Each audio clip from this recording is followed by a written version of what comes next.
Students, BA part first sociology, paper first principles of sociology के अंतर्गत आज हम topic importance of social groups अर्थात सामाजिक समूह का क्या महत्व है इस पर इसके मुख्य बिंदु मेन पॉइंट्स पे स्टडी करेंगे। जैसा कि पहला पॉइंट है इसका हेल्पफुल इन सोशलाइजेशन अर्थात समाजीकरण में सहायक। दूसरा है सोशल कंट्रोल सामाजिक नियंत्रण। तीसरा है फुलफिलमेंट ऑफ नीड्स और चौथा है ट्रांसमिशन ऑफ कल्चर संस्कृति का स्थानांतरण। पांचवा है सोशल डेवलपमेंट एंड प्लानिंग सामाजिक विकास व नियोजन।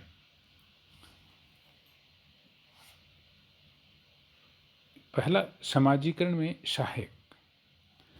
एक अबोध शिशु जन्म के समय हर स्थिति से अनभिज्ञ होता है, लेकिन धीरे धीरे परिवार के सदस्यों को उनके व्यवहारों के तरीकों को जानता है। इससे उसके व्यक्तित्व का विकास होता है। फ्राइड आदि अनेक साइकोलॉजिस्ट भी ये सिद्ध करते हैं कि परिवार प्रथम स्थल है जहाँ बालक का समाजीकरण या सोशलाइजेशन प्रारंभ होता है।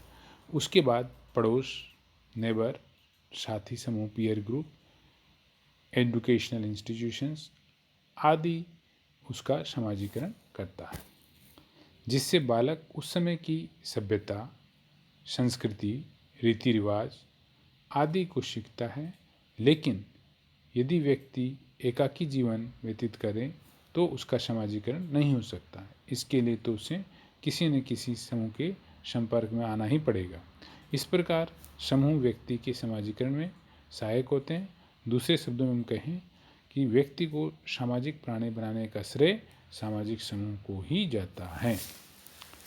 दूसरा पॉइंट है सोशल कंट्रोल सामाजिक नियंत्रण। परिवार में जीवन को नियमित बनाने के लिए उसका मुखिया सब सदस्यों पर नियंत्रण रखता है।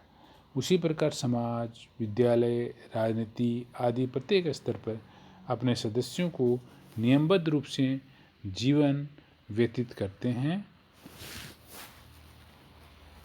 जीवित करने के लिए उसके मुखिया नियंत्रण रखते हैं, जो प्रशंसा, दंड, पुरस्कार अनेक प्रकार से रखा जा सकता है और वे समस्त कार्य समूह के माध्यम से ही पूर्ण होते हैं। अतः ये कहा जा सकता है कि समूह नियंत्रण या व्यवस्था बनाए रखने में सक्षम होते हैं। तीसरा इम्पोर्टेंट पॉइंट है फुलफिलमेंट ऑफ नीड्स अर्थात आवश्यकताओं की पूर्ति। व्यक्ति को अनेक आवश्यकताएं होती है जिनकी पूर्ति न होने पर व्यक्ति में इन्फीरियरिटी कम्प्लेक्स हीनता की भावना आ जाती है। समूह इसमें अपना पूर्ण योगदान देते हैं। उदाहरण के लिए परिवार स्नेह देकर, पुलिस सुरक्षा देकर, संस्थाएं प्रोत्साहन देकर आदि आदि व्यक्ति की महत्वपूर्ण आवश्यकताओं की पूर्ति कर देती हैं, लेकिन इसका संपूर्ण दायित्व विभिन्न समूह को ही जाता है। नेक्स्ट इम्पोर्टेंट पॉइंट है ट्रांसमिशन ऑफ कल्चर संस्कृति का हस्तांतरण। समाज संस्कृति को एक पीढ़ी से दूसरी पीढ़ी तक समूह के माध्यम से पहुंचाता है। जैसे रीति रिवाज है, परंपराएं हैं, रूढ़ियाँ हैं, आचार विचार है, व्यवहार है आदि व्यक्ति किसी समूह का सदस्य होकर ही सीखता है और वह आगे आने वाली पीढ़ी को इन सबसे अवगत कराता है। इस प्रकार समूह संस्कृति के हस्तांतरण और संरक्षण में महत्वपूर्ण योगदान रखते हैं। नेक्स्ट पॉइंट है सोशल डेवलपमेंट प्लानिंग अर्थात सामाजिक विकास व नियोजन। समाज में समय समय पर नवीन विकास होते रहते हैं, जिससे समाज नियोजित व व्यवस्थित रहता है। पुरानी मान्यताएं जो समय सापेक्ष नहीं है उनका स्थान नवीन मान्यताएं लेती है, जिससे व्यक्ति के विचारों को प्रश्रय मिलता है। ये सभी निर्माण के लिए व्यक्ति समूह में रहकर ही कर सकता है। इसके अतिरिक्त समूह व्यक्ति की सामाजिक गतिशीलता में भी महत्वपूर्ण भूमिका निभाते हैं। व्यक्ति अपनी योग्यता के आधार पर उच्च पद को प्राप्त करता है, उच्च मानवीय गुणों को प्राप्त कर अपने व्यक्तित्व को निखारता है। यह समस्त कार्य व्यक्ति समूह के माध्यम से ही कर पाता है।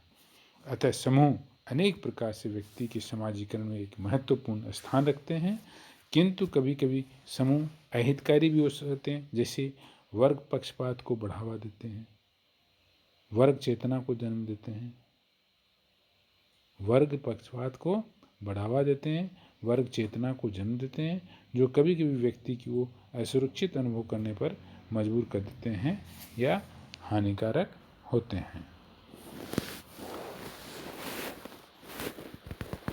सामाजिक समूह के वर्गीकरण के बारे में हम लोगों ने बहुत समाजशास्त्रियों जैसे समनर के बारे में पढ़ा और सामाजिक समूह का जो आवश्यकता है या महत्व है उसके बारे में। अब हम प्राथमिक, द्वितीय और आभासी समूह